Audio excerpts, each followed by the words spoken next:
Good morning, I'm Richard Kirkby and I'm the Director of e-learning here at Chesterton. I'm going to talk to you a little bit about the key stage 4 use of technology to realise potential. Essentially we're going to focus here on how technology can aid revision, particularly at Year 11 in the build up to exams. So we do a great deal of work with students in school and I'm not going to be able to focus on all of those aspects here in this short video.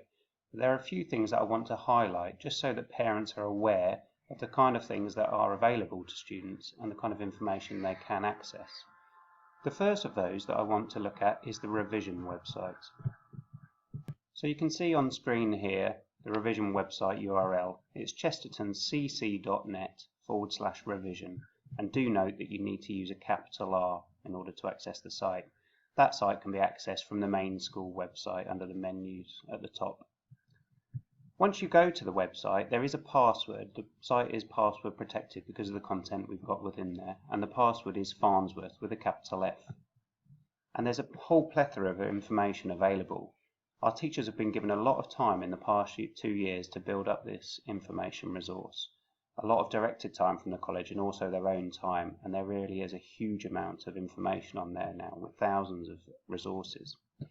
So if we have a delve into the site, so I'm going to put in the password Farnsworth with a capital F and log in. Once we log in, we're taken into the website. Now obviously a great deal of the information is subject specific, revision guides and revision information for the subjects that your child studies. But before looking at that subject specific information, I'm going to actually look on the home page. If we look down at the bottom of the home page, you'll find some more generic revision study skills. So actually how to revise, some of the skills and some of the ways that we can revise. So for example, there's effective note taking here, or this one down here, there's mind mapping. So if I click on mind mapping, we'll be taken into the mind mapping tutorial.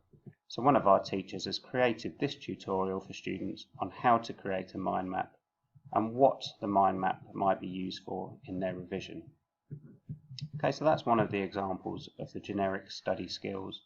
As I say, we have revision study skills days in school where we actually go through these and set them in subject specific context, but it's worthwhile having them here for students to be able to consolidate that knowledge. Okay, so if we look at some of the subject specific resources, if I for example go into Foundation Maths,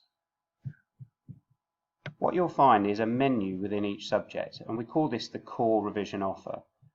The work on the exam is still a work in progress. The work on the revision website is still a work in progress, but we're trying to build up all of these areas. For example, the revision checklist, the exam specification, past papers, example student answers, and exam techniques, useful links. You'll find these quite commonly across all of the department areas.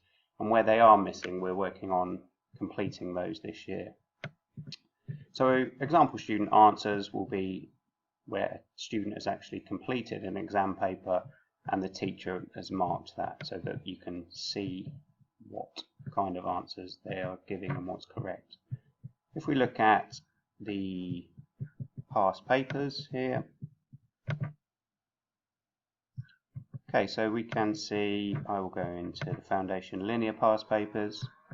So I'm presented with a whole host of past papers here. And if I'm a student studying maths at Chesterton, I don't need to know what exam board it is I'm following. I don't need to then look up if it's Edexcel or OCR, their website, and hunt through for past papers.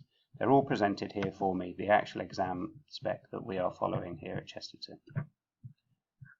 As all students have iPads at Chesterton, these exam past papers can be particularly useful because opening these on your iPad using an app such as Adobe Reader, you can annotate directly onto the papers and you can add layers of annotations on those. So you could effectively take the exam paper several times, adding your answers, adding your notes to particular questions to prompt you in future and revisit those to work on it as a revision skill. Okay, if we look at another subject area, so as well as having past papers and these text-based forms of revision, there are more media-centric resources also. So if we go into a view from the bridge, you can now see the kind of information that this has, so plot outlines, character analysis, developments within the play and so forth. There is a huge amount of information within here. If we click on how to answer the exam question, so here we're prompted with a video, and our teachers have created quite a few of these videos just to walk students through particular questions or particular aspects of their revision. And students in previous years have really liked this form of resource. It's a familiar face. It's not someone in America, say from the Khan Academy, talking through something that might not be specific to our particular exam. It's the teacher that they see every week in class. So if we have a quick look at this. Okay guys, I'm here to talk about using the bridge and your exam. So it's a modern drama paper, 45 minutes long, which isn't very long at all, and you will get... Okay, so I'll stop that at that point, but you can see the kind of media content we have in here, and as I say, past students taking exams have really enjoyed that familiar face going through the specific exam study skills. So I would encourage you to take a look through the revision website, parents and students alike, and talk to your child about the revision website, whether they've accessed it, what kind of information is on there for their particular subjects they're studying. I do think it's quite a nice way to kickstart their revision. You know, there's something there for them to get started with straight away. Okay, so I'll jump back to the presentation now. So in terms of using the iPad, we've already touched upon some of the ways that it's used, but it's also worth saying that by the time that students arrive at Key Stage 4, the iPad use and e-learning becomes more about productivity. And that doesn't mean just creating essays or creating exam pieces on the iPad. It just means that they're producing more elements of work. So it might be just within revision, they're actually creating revision cards or reducing notes or creating mind maps. We do a lot of mind mapping on the iPads. In order to assist this productivity, we've prompted all students to download Office for iPad. If they use their Chesterton email address and password, they get free access to the Office for iPad suite of products, so PowerPoint, Excel, OneNote, etc. They also get access to OneDrive so that they can store, I think it's 25 gigabytes of information, and access that across multiple platforms. So they can use it on their iPad, and they can also access that information on a school computer or on your home computer.